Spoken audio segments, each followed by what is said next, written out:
Your parents never taught you about money. Almost everyone feels this way. And while it's easy to internalize this as a personal failure, I want to remind you of something I think is incredibly important and almost always overlooked.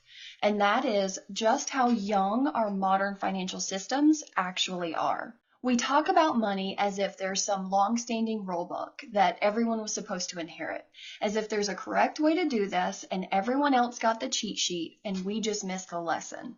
But the reality is very different. Retirement itself is barely 100 years old. Before the 20th century, the idea of retiring the way that we think about it today didn't really exist. People just worked as long as they were able, then they relied on their family or they depended on their community. I mean, keep this in mind. Pensions didn't begin appearing until the early 1930s. Social Security was introduced in 1935. 401k didn't come about until 1978. IRAs became more common in the 80s, and the Roth IRA, which is probably one of the most talked about retirement tools today, wasn't even introduced until 1997. Moving on to credit cards, a lot of Americans now carry credit card debt.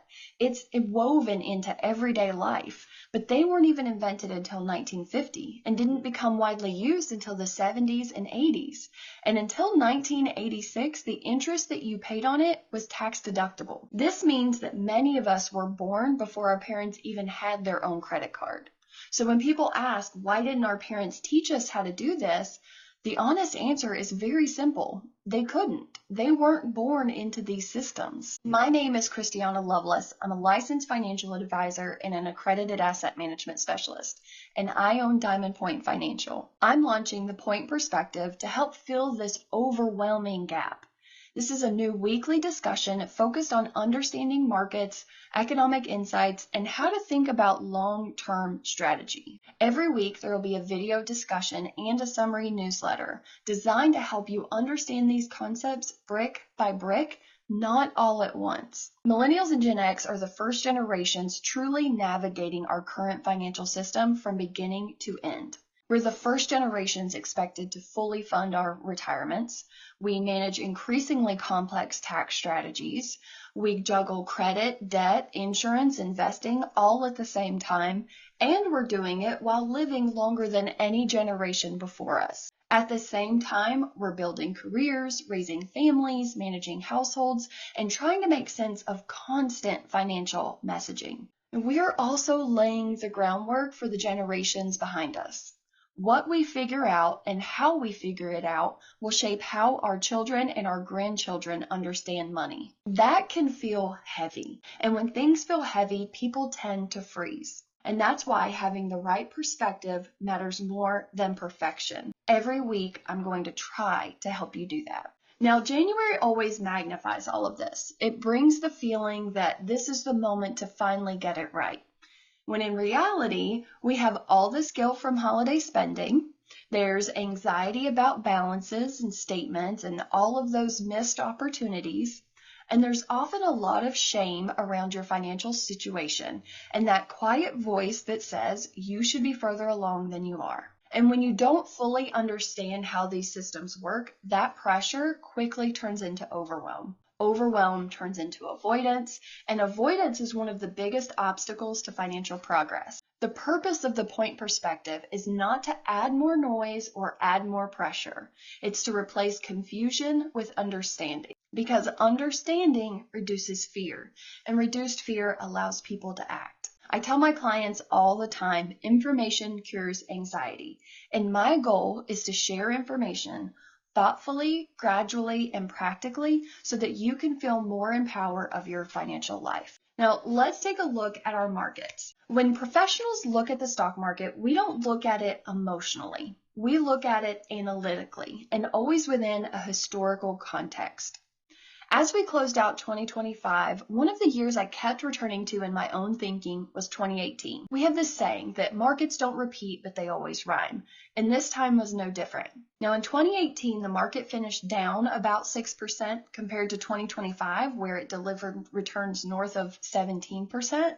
So there were two very different outcomes, but the environment felt surprisingly familiar. Both periods included volatility, Both involved trade tensions and tariffs, and both included interest rate uncertainty. All of this with a lot of noise and chaos in the headlines. So the lesson here isn't about comparing returns, it's about understanding behavior. I can't tell you how many times I've heard someone say, but this is different.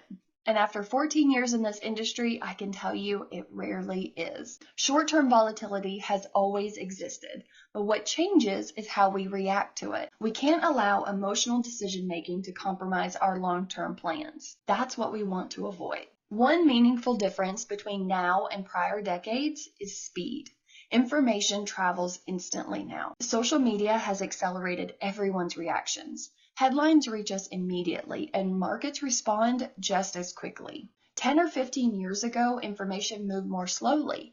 Investors had time to process, markets absorbed news over days or even weeks, but today, reactions happen in minutes. That means we have to adapt how we interpret our information. We can't rely solely on historical averages or old playbooks without understanding the new environment. Context matters more than ever. This brings us to economics. At its core, economics is a social science.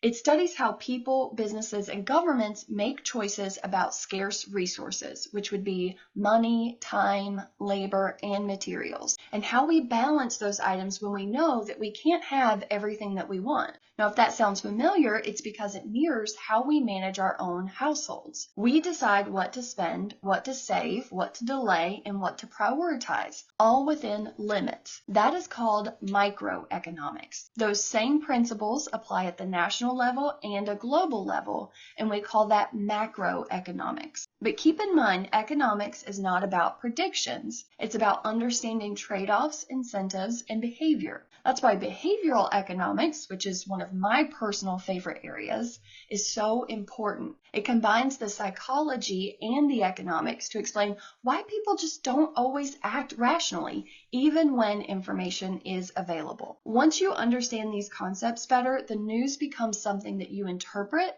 not something that overwhelms you. That's why over the next 52 weeks, we're going to build economic understanding one concept at a time. Each week we'll focus on one single idea, something that can be understood in just a few minutes, but then it compounds over time. The goal isn't to become an economic genius overnight.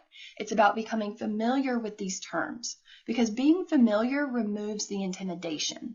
We'll also take the same approach with the market perspective, economic insights, and strategic financial planning. Just like with the other topics, we will begin to build our financial plan one piece at a time. Each month we'll have one financial theme. So in January, we're focusing on financial goals. Then each week we'll take one very small step within that focus. Financial planning isn't about a dramatic change. It's about consistent, manageable progress. Pennies make dollars, and small actions taken repeatedly create meaningful results. If you're a client of mine, you've heard me say this all the time. How do you eat an elephant? One bite at a time. Now this week, I want you to focus on one thing only, and that is defining success. 12 months from now, if you look back and felt progress had been made, what would that one improvement be? Just one. Then I want you to think about your goals in 3 categories. Your immediate goals, which is within the next 12 months. Then your short-term goals. So in 1 to 5 years, what do you want to accomplish? And lastly, your long-term goals. What are your financial goals in the next 5 to 10 years and beyond? No action plan yet. We're not building anything out. This week is simply about defining the destination, because you cannot hit a target that doesn't exist. Then next week, we'll talk about how to build the path that gets you there. The truth is, here at Diamond Point, we've taken the same approach. We opened in June of 2021, and we've spent the last 4 years laying a foundation, refining services, strengthening systems, and preparing intentionally for growth. And this year, our focus is on expansion, growing our team, growing our client base, because now the infrastructure is strong enough to support it. I want to help you approach your household in the exact same way. It is your business and you are the CEO. In closing, I want to remind you that even as a financial professional, we are all subject to fear, anxiety, and stress. But those emotions never move people forward financially. Even in difficult situations, which most of us have experienced at some point, Small, informed actions can create momentum. The purpose of the Point Perspective is to give you understanding and context and tools so that you can move forward calmly, confidently, and intentionally. We don't have to solve everything at once, we just have to start. And if you'd like to be a part of this ongoing discussion, you can subscribe to our newsletter that goes out every Friday, and these videos will be released every Thursday. I hope this added some useful perspective. Until next week, take care.